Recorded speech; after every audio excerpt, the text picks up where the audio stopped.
My fifth value is public service. So we need to have leaders willing to come forward to serve society, to serve other people, not just for personal gain. That's why I say the president does not need such a high salary. I'll be willing to donate at least half. And of course, I want to call on the other candidates to make similar pledge, and even later on, the ministers to come and say, yes, we don't need to earn salaries that are 5, 10, 20 times what leaders in other countries earn. Okay, so this is on public service.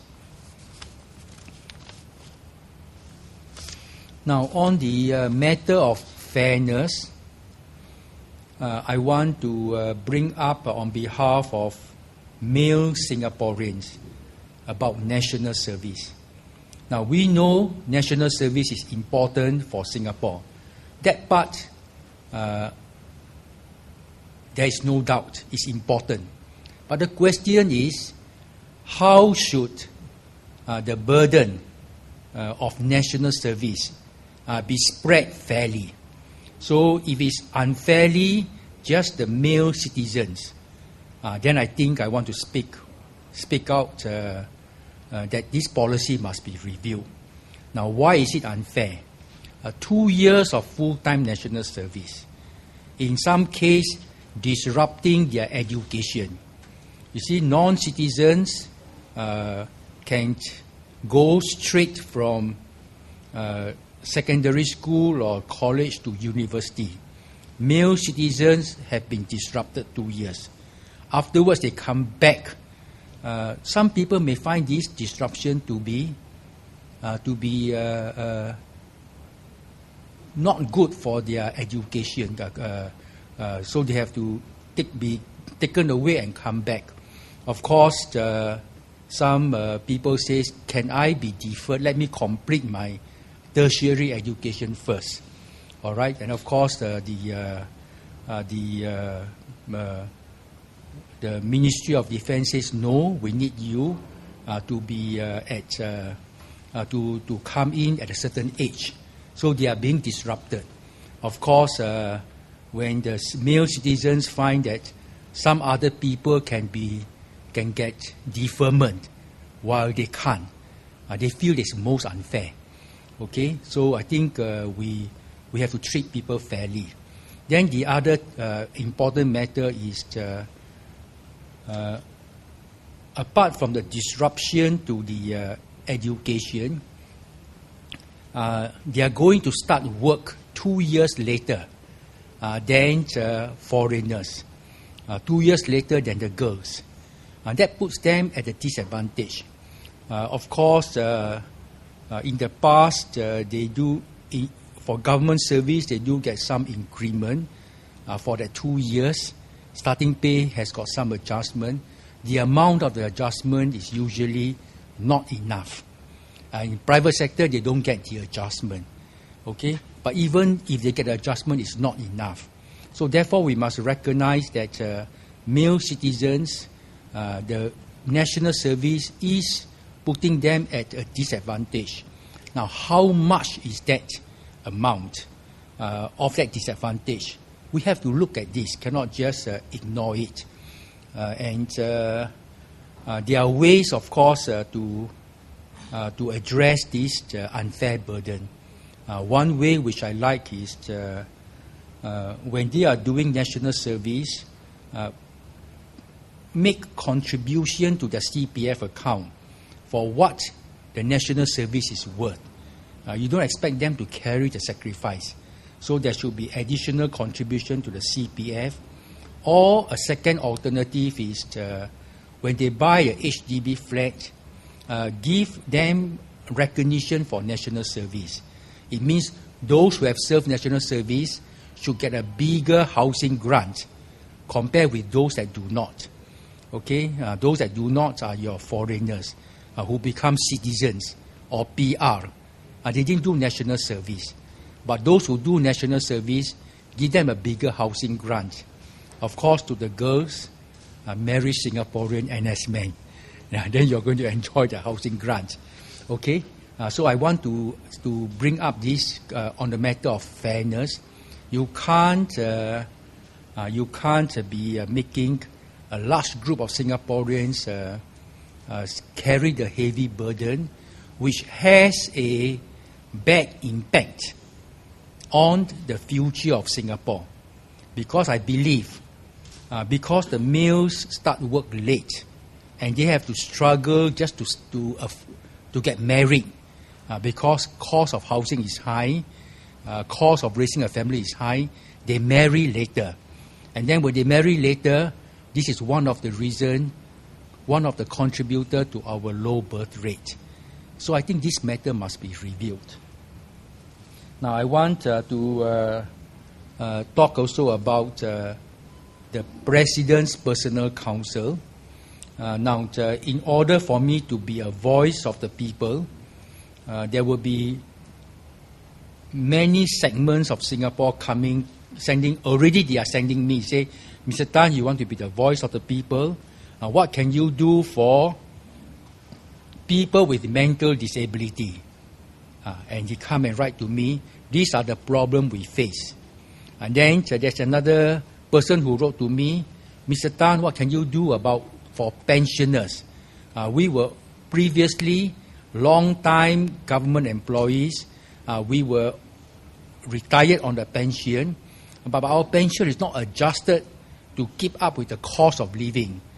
But other pensioners are. So there seems to be different groups of pensioners.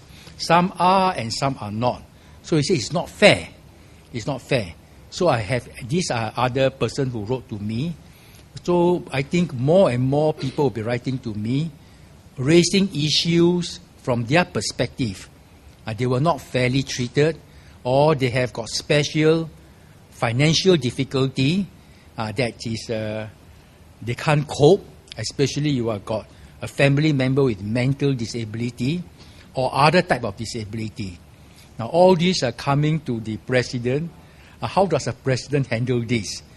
Okay, so I say I'm going to form a President's Personal Counsel comprising of large numbers of people because I need volunteers who are knowledgeable in education, in health, in financial matters, in education, in housing.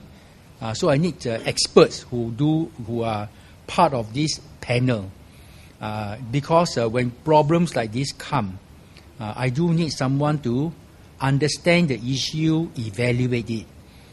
So this expert can do the evaluation and present a report to the council. Now the council is a smaller group of people who can make the decision to assess which suggestions are of high priority, affecting large numbers of people. I also want to have a system of what I call a mini referendum. If an idea comes, let's appoint knowledgeable people who can go through and give it a vote. Do you support or you don't support? So it's like a mini referendum. And with this process, then we can have a more systematic way to pick out the problems that are of high priority. Otherwise, every person will think that their problem is the most important. Okay, so I want to have a President's Personal Counsel with a panel of experts to help go through this process. Now, who are the people that is going to be in this council and the panel? Now, in Singapore, we have got two large groups of people. One are people with experience and now retired. They have got time and they got the knowledge and they also got the interest to serve the country. So these people can be in that panel. I do know of many people of my age with experience that have retired. Some of them you can see are helping me in my campaign. These are the people that come forward when there's a need. So this is an important resource. Then there is another group of younger people, but they have an interest in social issues. These are people who are active in the NGOs, the non-government organizations. These are the people who write blogs and articles in the social media. Because they have special interest in the subject, they do their research and they contribute. So therefore, in terms of getting resources, getting the know-how, it's there. It's a matter of just organizing them. So the President's Personal Council, including the panel of experts and evaluators, can be an interesting place for Singaporeans to come forward to contribute their ideas. So I hope that this council will be something Singaporeans look forward to. I will also be organizing 3 online streaming for tonight, Saturday and Sunday. The URL link for people to join the streaming.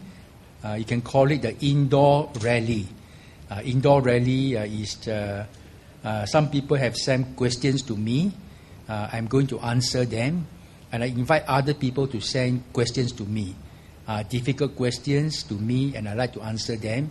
And I answer them live, so they can watch my answers. But I will also keep a record. So those who can't watch live, they can still look at the video for the 3 streaming sessions. And the 3 sessions, the 3 topics are on my platform. First, the voice of the people. What does it mean? How is it going to be carried out? Second is independent of the political parties. What does it mean?